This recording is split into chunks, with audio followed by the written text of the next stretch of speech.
a certain kind of problem or encounter. Even a book can to some extent be a guru. A friend can be a guru.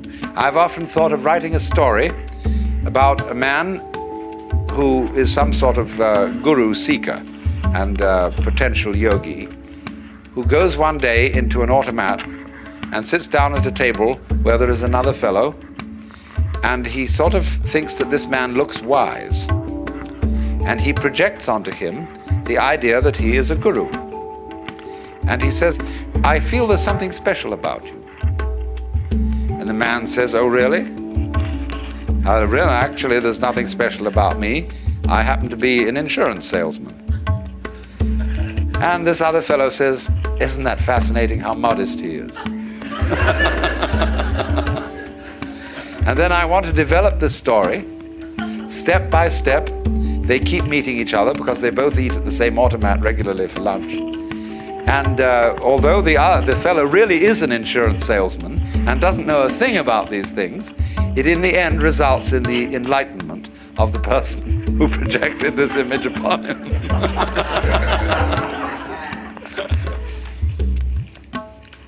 So there are, as I say, many kinds of guru. But the problem of the guru is to show the inquirer in some effective way that he already has what he's looking for.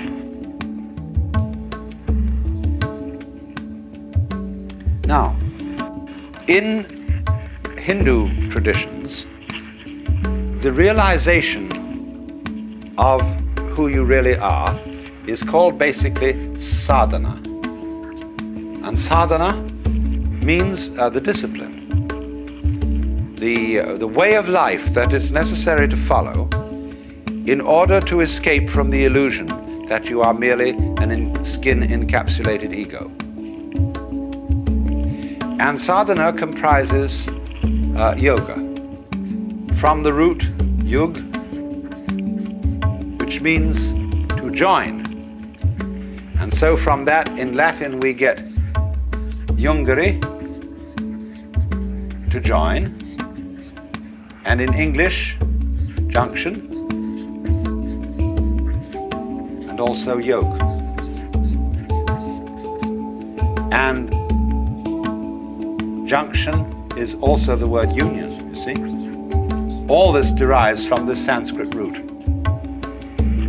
yug. A yoke is also a discipline. When you yoke oxen, that is a kind of a discipline.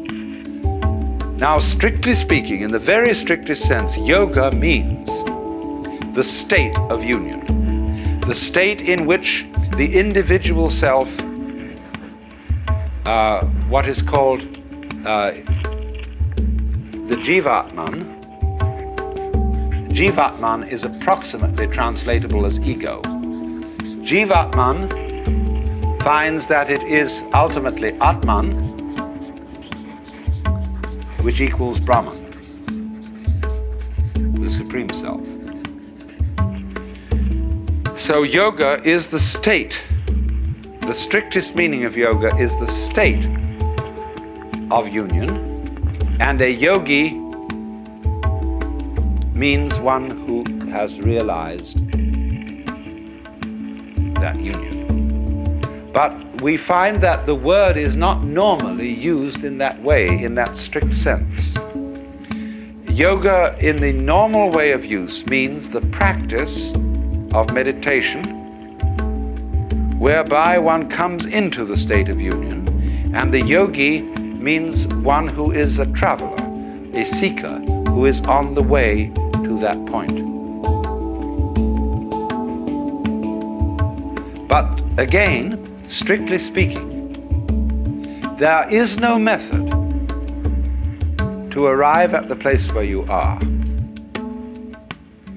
and no amount of searching will uncover the self, because all searching implies the absence of the self, the big self, the self with a capital S. So that to seek it is to thrust it away. And to practice a discipline to attain it is to postpone realizing. There is a famous Zen story told of a monk who was sitting